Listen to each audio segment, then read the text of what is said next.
আচ্ছা দেখো, আমরা HTML নিয়ে কথা বলতেছি। HTML এর অলরেডি আমাদের ক্লাস চলতেছে, চলমান। তোমরা যারা আজকের ক্লাসটা দেখতে আসছো, তোমরা প্রিভিয়াস ক্লাসগুলো দেখো টেবিলের উপরে। আজকেও আমি তোমাদের টেবিলের উপরেই ক্লাস নিব।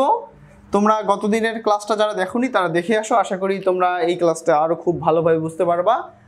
তো চলো আমরা কথা না বাড়িয়ে আমরা আমাদের কাজ শুরু করে দেই। তোমাদের প্রশ্ন এভাবে থাকতে পারে, গতদিন আমি দেখাইছিলাম যে টেবিল ডেটাগুলোতে তোমার কোনো রো বা এরকম কোনো রো কলাম কোনো কিছুই কেটে যায়নি। আজকে আমি দেখাচ্ছি যে আমাদের যদি একটা রো কেটে যায়, ধরো আমার একটা এই টেবিলে একটা রো কি হয়ে গেছে, কেটে গেছে। ধরো আমি বললাম MN, ধরো যে A, তাহলে এটা আমার কিন্তু কর্নারে আমি লিখলাম। তোমাকে আমি এই বিষয়গুলো আমি পরবর্তী দেখাবো। যখন মাঝখানে থাকবে তখন কি হবে, যখন ডানে যাবে তখন কি হবে। এভাবে তোমাদের যে অ্যাট্রিবিউটের বিষয়গুলো আছে এগুলো নিয়ে আমি আরও বিস্তারিত আলোচনা করব।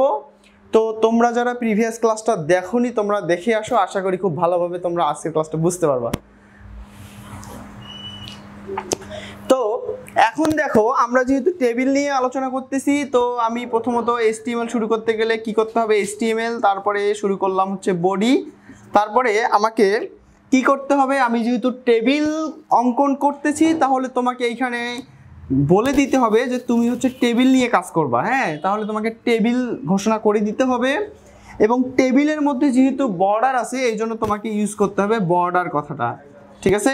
তাহলে টেবিল বর্ডার আমি দিলাম 1 পিক্সেল। তোমরা নিশ্চয়ই জানো, প্রিভিয়াস ক্লাস তোমরা দেখে আসছো, তোমাদেরকে আমি সেখানে বলে দিছি যে 1 পিক্সেল মানে টেবিলের যে বর্ডারটা আছে এই বর্ডারের পুরুত্বটা কত হবে সেটা তোমাকে 1 পিক্সেল দিয়ে বোঝানো হয়েছে।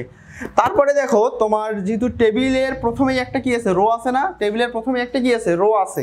তাহলে আমরা অবশ্যই এখানে ঘোষণা করব TR মানে টেবিল রো। টেবিল রো ঘোষণা করার পরে এই টেবিল রোতে দেখো তো কয়টা ডেটা আছে।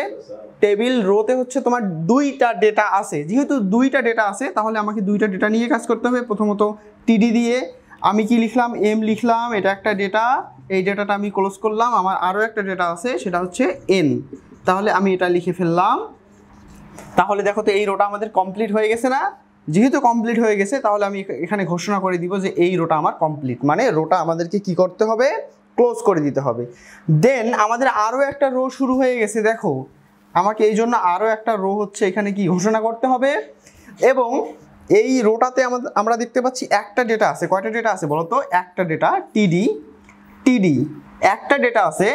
এটা কোনো সমস্যা না, সমস্যা হচ্ছে যে দেখো এই রোটা আমাদের নিচে আসার কথা ছিল এরকম করে, তাই না, কিন্তু নিচে না এসে এইখানে এটা ব্রেক দিছে, তার মানে এইখানে এটা কেটে গেছে।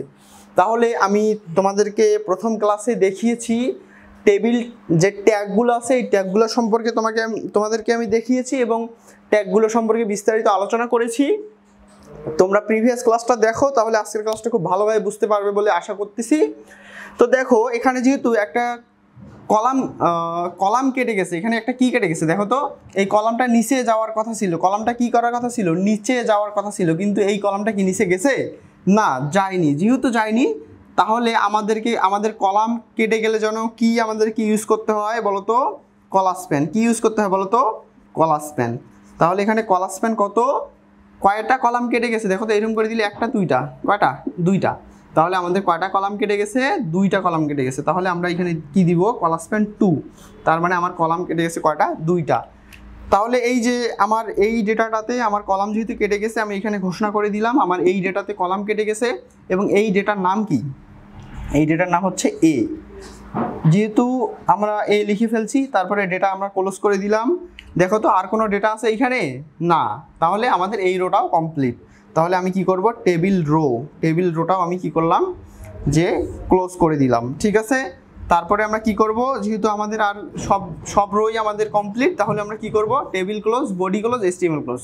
সবসময় মনে রাখবা যে নিচ থেকে উপরের দিকে যাবে, টেবিল ক্লোজ, বডি ক্লোজ, আর একটা হচ্ছে কি HTML ক্লোজ, ঠিক আছে।